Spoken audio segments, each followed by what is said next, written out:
We are digging in and starting all over again. If you've been following along here for a while, you know that we both got married in 2022, pulled up the stakes in our old garden, and are now growing in 2 different gardens in 2 different zones. Yeah, we do miss our old garden and all that good soil that we had built up. But it is nice to leave our mistakes behind, especially the mistakes we made when we were designing the garden. Well, to be honest, we didn't really design our old garden. We just needed a spot to grow flowers, so we bargained with Dad for a bit of property and made 12 4x11 no-dig beds. We almost gave up that first year because the soil was very poor, and half the garden ended up being in shade. But that fall we found some soil about 20 yards to the east of our garden and planted 60 peony plants. And then we discovered the soil in that part of the property was actually pretty good, so we made a little annual cutting garden there as well. What followed was 8 years of a continually changing and expanding garden, and eventually we tied the 2 together to form one long, meandering garden. The garden wasn't perfect, and we spent way too much time moving plants and redesigning because we hadn't planned very well. But in the end, we kind of fell in love with the wonky old garden. Starting all over in a new garden isn't all roses. But we think that planning the design is one of the best parts. And as you design your own garden, we encourage you to take some time to think about what you really want or what you need your garden to do for you. In this video, we're going to cover garden layout ideas, what to consider when designing a garden plan, how to design a pretty garden, and we'll also show you our new gardens and garden plans. Choosing a layout comes down to what you want your garden to do for you. Are you hoping for efficiency or curb appeal? Personally, we like a mix of market and cottage gardens, so let's talk about the 2. We use the term cottage garden to refer to a rambling plot that's a little more romantic than efficient, maybe. Something a poet or Jane Austen might feel at home in. Cottage gardens are pretty and often slightly impractical and are meant to draw people in.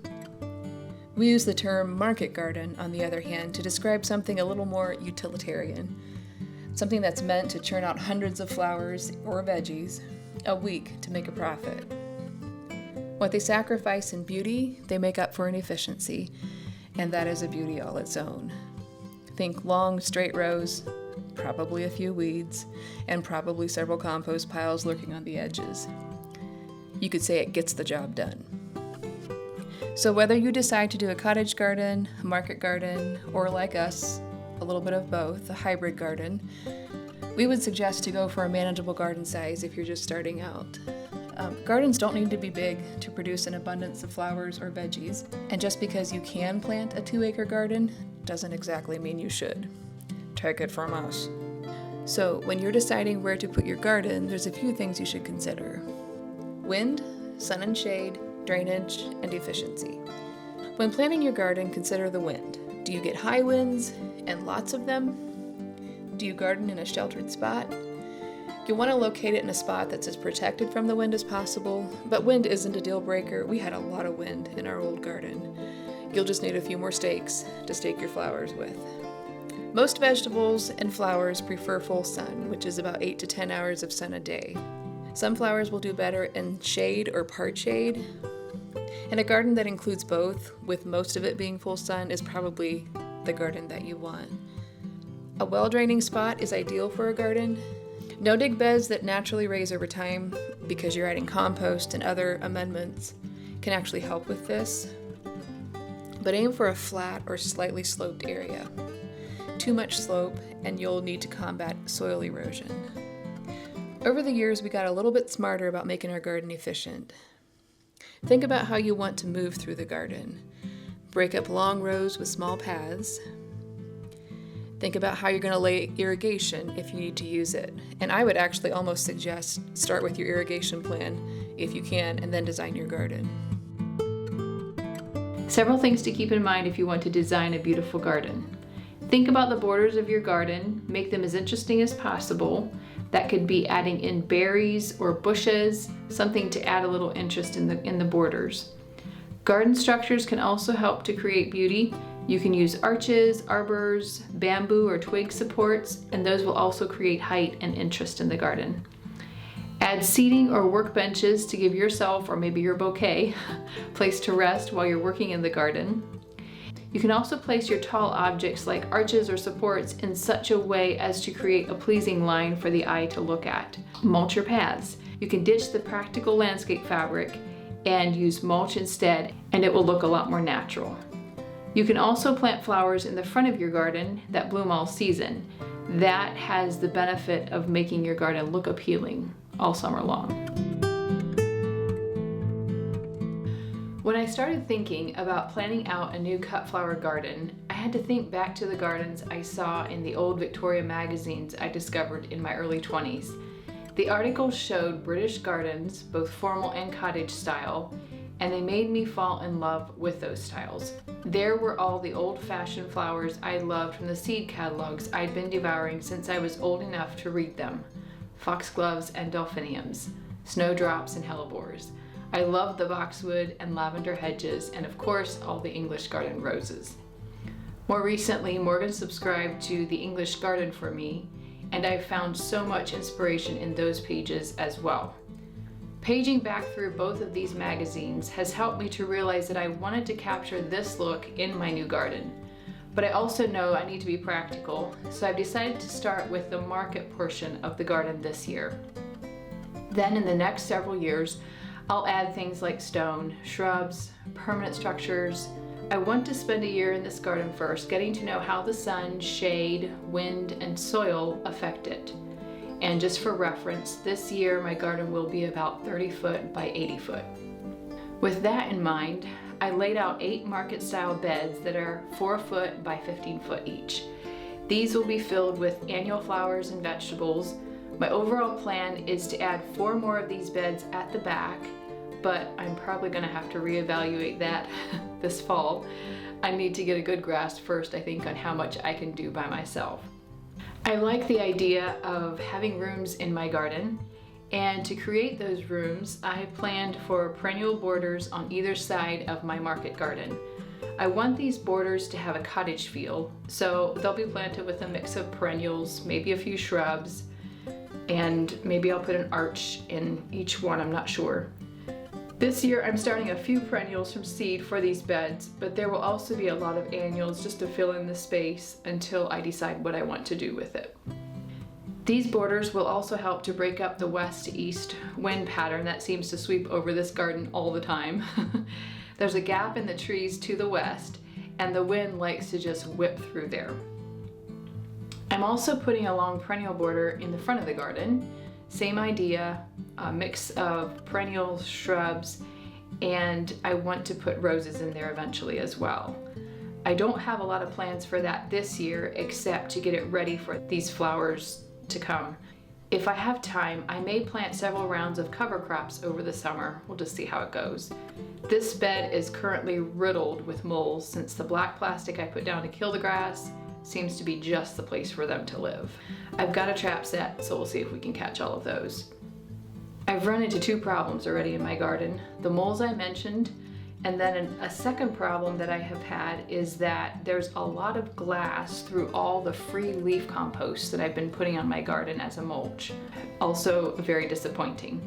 But Morgan did build me a soil sifter, so I'm getting a good spring workout, getting all the soil, lifting up all the soil and getting it sifted.